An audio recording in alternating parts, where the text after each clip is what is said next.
আসসালামু আলাইকুম। মোর্শেদ শোভন স্বাগত জানাচ্ছি এনটিভির দুপুরের খবরে। ক্রাউন সিমেন্ট শিরোনাম দেখছিলেন, এবারে নিয়ে যাচ্ছি পুরো খবরে। প্রধানমন্ত্রী তারেক রহমানের সভাপতিত্বে হযরত শাহজালাল আন্তর্জাতিক বিমানবন্দরের তৃতীয় টার্মিনাল বিষয়ে সভা অনুষ্ঠিত হয়েছে। বেলা 12টায় সচিবালয় মন্ত্রিপরিষদ বিভাগে প্রধানমন্ত্রীর বিশেষ সভাকক্ষে এ সভা অনুষ্ঠিত হয়। সভায় অর্থ ও পরিকল্পনা মন্ত্রণালয়ের মন্ত্রী আমির খসরু মাহমুদ চৌধুরী, বেসরকারি বিমান পরিবহন ও পর্যটন মন্ত্রণালয়ের মন্ত্রী আফরোজা খানম ও প্রতিমন্ত্রী এম রাশিদুজ্জামান মিল্লাত এবং প্রধানমন্ত্রীর মুখ্য সচিব এবিএম আব্দুস সত্তার উপস্থিত ছিলেন।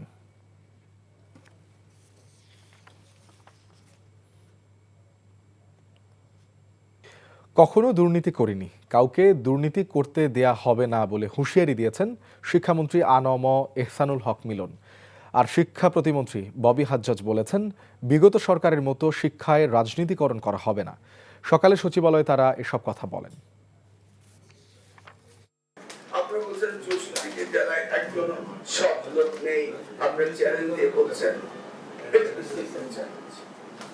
সকলেই বলছেন আপনারা, ঠিক আছে। আমার মাননীয় প্রতিমন্ত্রী বললেন, আর আমার রেকর্ড আপনারা জানেন যে আমরা দুর্নীতি করি না, করবো না, করতে দেবো না। আমিও করি না, আমার প্রতিমন্ত্রী করে না। আমরা দুইজনে শপথ করেছি করবো না, কিন্তু আরেকটা শপথ আমাদের আছে, করতে দেবো না।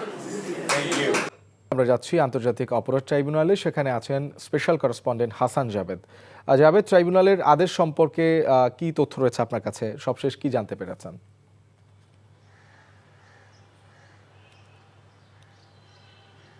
শোভন, আজকে কয়েকটি মামলার কিন্তু বিচার কাজ হচ্ছে এই ট্রাইব্যুনাল 1 এবং ট্রাইব্যুনাল 2-এ। ট্রাইব্যুনাল 2-এ সকালবেলা যেটি হয়েছে যে জুলাই আগস্ট আন্দোলনে যে যাত্রাবাড়িতে আপনার ইমাম হাসান তাইম যে শিক্ষার্থী, তার যে হত্যাকাণ্ডটি কিন্তু বেশ আলোচিত ছিল এবং মানুষকে নাড়া দিয়েছিল। একটি ছাত্র পালাতে চাচ্ছিলেন যে পুলিশের কাছ থেকে, কিন্তু পুলিশ তাকে গুলি করেছে, তার সামনে এসে মানে অস্ত্র ঠেকে গুলি করেছে। তার বন্ধু তাকে নিয়ে যাওয়ার চেষ্টা করছিল, কিন্তু শেষ রক্ষা করা হয়নি এবং সে মৃত্যুবরণ করেন। এই ঘটনায় আজকে ট্রাইব্যুনাল 2 অভিযোগ গঠন করেছেন 11 জনের বিরুদ্ধে এবং 11 জনের মধ্যে 2 জন আসামি কারাগারে আছেন, তারা আজকে ট্রাইব্যুনালে উপস্থিত ছিলেন। বাকি 9 জন কিন্তু পলাতক আছেন এবং এই মামলায় পরবর্তী সূচনা বক্তব্য এবং সাক্ষ্য গ্রহণের জন্য 29 মার্চ ধার্য রেখেছে ট্রাইব্যুনাল। এবং ট্রাইব্যুনাল 2-এ আরেকটি মামলায় হাসানুল হক ইনু কুষ্টিয়ায় জাসদ সভাপতি, সেই মামলায় সাফাই সাক্ষ্য দেওয়া শেষ হয়েছে। এখন রাষ্ট্রপক্ষ সাফাই সাক্ষীকে জেরা করছেন। এটা গেল ট্রাইব্যুনাল 2-এ। আর ট্রাইব্যুনাল 1-এ আজকে আনিসুল হক, সাবেক আইনমন্ত্রী আনিসুল হক এবং সাবেক প্রধানমন্ত্রীর উপদেষ্টা সালমান এফ রহমানের বিরুদ্ধে প্রথম দিন আজকে সাক্ষ্য গ্রহণ ছিল এবং 2 জন সাক্ষী সাক্ষ্য দিয়েছেন। 2 জন সাক্ষীর মধ্যে একজন সাক্ষী হচ্ছেন শহীদের পিতা, তিনি হচ্ছেন কামাল হাওলাদার। তার সন্তান ছিলেন সিফাত, 18 বছর বয়সী। সিফাত জুলাই আগস্ট আন্দোলনে আপনার 20 জুলাই 2024 সালে মিরপুর 10 নম্বর গোল চত্বরে গুলিতে নিহত হন এবং তিনি তার ছেলে হত্যার বর্ণনা দিয়েছেন এবং তিনি বলেছেন এই সব ঘটনার জন্য সাবেক প্রধানমন্ত্রী শেখ হাসিনা, সাবেক আইনমন্ত্রী আনিসুল হক, সালমান এফ রহমান, তারপরে স্বরাষ্ট্রমন্ত্রী আসাদুজ্জামান খান কামাল, তারা দায়ী। কেন দায়ী? কারণ তারা হয়তো সরাসরি স্পটে ছিলেন না, কিন্তু তাদের উস্কানিতে প্ররোচনায় এই ঘটনাগুলি ঘটেছে। আজকে তারা কিন্তু উনি কিন্তু 2 জন আসামির বিরুদ্ধে সাক্ষ্য দিয়েছেন। তিনি বলেছেন যে আনিসুল হক যদি আসামিদের বলছেন যে তিনি যদি না করতেন, কারফিউ জারির সিদ্ধান্ত দেওয়ার জন্য যদি পরামর্শ না দিতেন, কারফিউ জারি হতো না, এই ধরনের হত্যাকাণ্ড হতো না। আর সালমান এফ রহমান যদি ব্যবসায়ীদের নিয়ে এই গণভবনে বৈঠক না করতো এবং সেখানে আন্দোলনকারীদের প্রতিহত করার যে কথা বলা হয়েছে, এসব মাধ্যমে কিন্তু আসলে হত্যাকাণ্ড হয়েছে, এটা তার ভাষায়।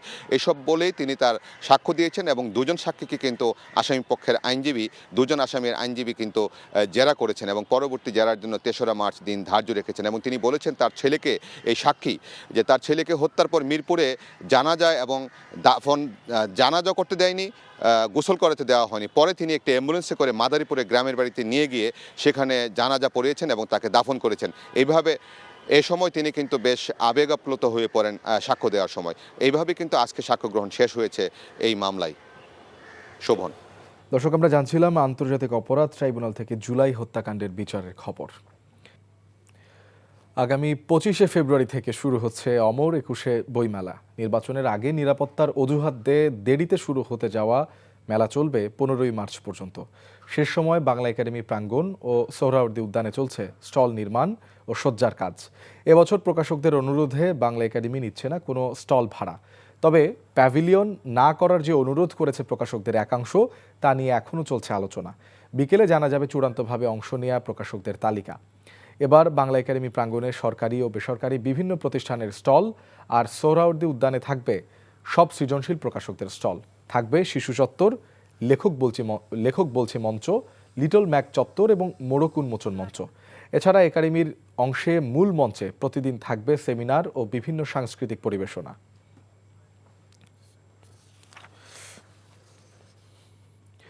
অমর একুশে বইমেলার প্রস্তুতি সম্পর্কে জানতে এখন যুক্ত হচ্ছে স্টাফ করেসপন্ডেন্ট মেহেদি হাসানের সাথে। তিনি আছেন বাংলা একাডেমি প্রাঙ্গণে। মেহেদি, বইমেলা তো আর দুদিন পরেই শুরু হচ্ছে, সার্বিক প্রস্তুতি কেমন দেখছেন? সেই সাথে এবার দেরি করে যে মেলা শুরু হচ্ছে এই বিষয়ে আসলে বাংলা একাডেমি বা প্রকাশকরা আসলে কি বলছেন?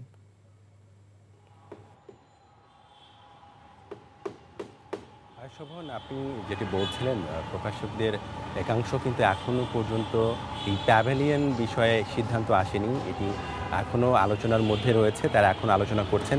বিকেল নাগাদ জানা যাবে যে ঠিক কতটি স্টল এখানে থাকছে। তার মধ্যে আপনি যেটি বলছিলেন, বাংলা একাডেমিতে যে স্টলগুলো বরাদ্দ দেওয়া হচ্ছে সেগুলো মূলত সরকারি, বেসরকারি এবং বিশেষায়িত যে প্রতিষ্ঠানগুলো রয়েছে বরাবরই তেমনটা দেওয়া হয়। এছাড়া মূল যেই প্রকাশক যাদেরকে বলি বা সৃজনশীল প্রকাশক বলি, তাদের যে স্টলগুলো রয়েছে তাদের সমস্ত স্টল কিন্তু সোহরাওয়ার্দী উদ্যান প্রাঙ্গণে। এটা মেলার সম্প্রসারিত অংশ, অনেক আগে থেকেই এখানে হয়ে আসছিল। মেলার যেই লেখক বলছি মঞ্চ কিংবা যে লিটল ম্যাক চত্বর, সেটি লিটল ম্যাক চত্বর কিন্তু বাংলা একাডেমি প্রাঙ্গণে থাকলেও পরবর্তী কিন্তু সরিয়ে নেওয়া হয়েছে, সেটাও কিন্তু সোহরাওয়ার্দী উদ্যানে। আপনি জানেন যে এবার রোজা থাকছে, এই রোজার মধ্যেই মেলা হচ্ছে। এই কারণেই কিন্তু প্রকাশকদের একটি অংশ কিন্তু তারা চাইছিলেন যে রোজার পরে যেন, ঈদের পরে যেন মেলাটি হয়, কিন্তু শেষ পর্যন্ত বাংলা একাডেমি অনড় থাকে এবং প্রকাশকদের শেষ পর্যন্ত সমঝোতায় নিয়ে আসতে পারে যে তাদেরকে এই ফেব্রুয়ারি, যেহেতু আমাদের ঐতিহ্যগতভাবে ফেব্রুয়ারিতে আমরা বইমেলা করে আসছি এবং সেই 52 চেতনাকে ধারণ করে সেই গোষ্ঠীটি যখন থাকে তখন ফেব্রুয়ারিতেই যেন বইমেলা হয়, সেই জায়গায় অনড় ছিল বাংলা একাডেমি। একই সাথে এই জায়গায় লোকসানের যেন সম্মুখীন না হন প্রকাশকরা, তাদের দাবির পরিপ্রেক্ষিতে কিন্তু এবার স্টলের কোনো রকম ভাড়া নিচ্ছে না বাংলা একাডেমি। একই সাথে আপনাকে আরও একটি জানাই যে এখানে কিন্তু বিভিন্ন স্টল থাকে, একই সাথে প্যাভিলিয়নও থাকে। তবে শেষ সময়ে যারা বড় বড় প্রকাশক রয়েছেন তারা কিন্তু স্টল করতে পারেননি। অনেকে প্যাভিলিয়ন করবার যে সময়টুকু তাদের, সেটুকু না থাকায় তারা যেটি দাবি করেছেন যে এবার জন্য সবাইকে একই রকম স্টল দেওয়া হয়, যাতে কোনো ধরনের কোনো স্টল না দেওয়া হয়। তো এখন পর্যন্ত যে শেষ সময়ের যে প্রস্তুতি, আপনি জানেন যে স্টলগুলো সাজানোর ব্যাপার রয়েছে, এখানে বইগুলো যেন সুন্দরভাবে সাজানো থাকে, এখানে লাইটিংয়ের বিষয় রয়েছে, এখানে রং করার বিষয় রয়েছে, সবগুলো কিন্তু পুরোদমে চলছে। আমি এই মুহূর্তে রয়েছে নজরুল মঞ্চ, এখানে কিন্তু যে পুরো আয়োজন থাকে, পুরো বিশেষায়িত প্রতিষ্ঠানগুলো থাকে, পুরো আয়োজনকে সার্বক্ষণিক পর্যবেক্ষণ করা হচ্ছে, মনিটরিং করা হচ্ছে বাংলা একাডেমির পক্ষ থেকে, এবং তারা তাদের জায়গা থেকে পুরো আয়োজনকে সবার জন্য আনন্দের, লেখক প্রকাশকদের জন্য একটা মিলন কেন্দ্র করবার জন্য সর্বাত্মক চেষ্টা করে যাচ্ছে। তো বিকেল নাগাদ হয়তো জানাতে পারবো যে ঠিক কতজন প্রকাশক এই মেলায় অংশ নিচ্ছে। তো এই ছিল মেলা থেকে সর্বশেষ। শোভন। দর্শক, আমরা জানছিলাম অমর একুশে গ্রন্থমেলার প্রস্তুতির খবর। রাজধানীর উত্তরায় গৃহকর্ত্রী আয়েশা আক্তারকে চেতনানাশক খাইয়ে হত্যার ঘটনায় গৃহকর্মী বিলকিস ও চোরাই স্বর্ণ বিক্রেতা রবিউল আউয়ালকে গ্রেফতার করেছে পিবিআই। আদালতে আসামিরা স্বীকারোক্তিমূলক জবানবন্দি দিয়েছেন বলে জানিয়েছেন অতিরিক্ত ডিআইজি মোহাম্মদ এনায়েত হোসেন মান্নান। মাত্র 2 দিনের জন্য কাজে ঢুকে পরিকল্পিতভাবে হত্যার পর লুটপাট, তদন্তে উঠে এসেছে ভয়ঙ্কর সব তথ্য। বিস্তারিত জানাচ্ছেন নাহিদ প্রিন্স। মঙ্গলবার দুপুর 2:30 উত্তরার 18 নম্বর সড়কের এই বাসা থেকে পলিথিন ব্যাগ হাতে বেরিয়ে যাচ্ছেন বিলকিস নামের এই নারী। দেখতে মনে হচ্ছে পুরোপুরি স্বাভাবিক, নির্ভার। তবে কিছুক্ষণ আগেই পানির সঙ্গে কড়া মাত্রায় চেতনানাশক খাইয়ে গৃহকর্তা ও গৃহকর্ত্রীকে অচেতন করে লুটে নিয়েছেন নগদ টাকা ও স্বর্ণালংকার। চেতনানাশকের প্রতিক্রিয়ায় প্রাণ হারান গৃহকর্ত্রী আয়েশা আক্তার। স্বামী আনোয়ার হোসেন বেঁচে গেলেও হারান সহধর্মিণী ও জীবনের সঞ্চয়। ঘটনার মাত্র 2 দিন আগে বিশ্বাস করে গৃহকর্মী হিসেবে বিলকিসকে নিয়েছিলেন পরিবারটি। ঘটনার পর ছায়া তদন্তে নামে পিবিআই। ময়মনসিংহ, জামালপুর ও গাজীপুরে অভিযান চালিয়ে গ্রেপ্তার করা হয় বিলকিস এবং চোরাই স্বর্ণ কেনা এক জুয়েলারি দোকানের মালিককে। জিজ্ঞাসাবাদে বেরিয়ে আসে বিলকিসের ভয়ঙ্কর পরিচয়। বিলকিস সে স্বীকার করে যে স্বেচ্ছায় স্বপ্রণোদিত হয়ে সে মিথ্যা তথ্য দিয়েছিল নাম, এবং সে এই ঘটনা সংগঠিত করেছে। গৃহ যে কর্ত্রী এবং তার যে হাজব্যান্ড, তাদেরকে সে চেতনানাশক ব্যবহার করেছে, সে ট্যাবলেট ব্যবহার করেছে এক ধরনের। বিলকিসের 6টি নাম, কখনো কণা, কখনো নূরজাহান, কখনো মমতাজ বা কখনো মারুফা নামে পরিচয় দিতেন তিনি। রাজধানীর বিভিন্ন থানায় রয়েছে 5টি চুরির মামলা।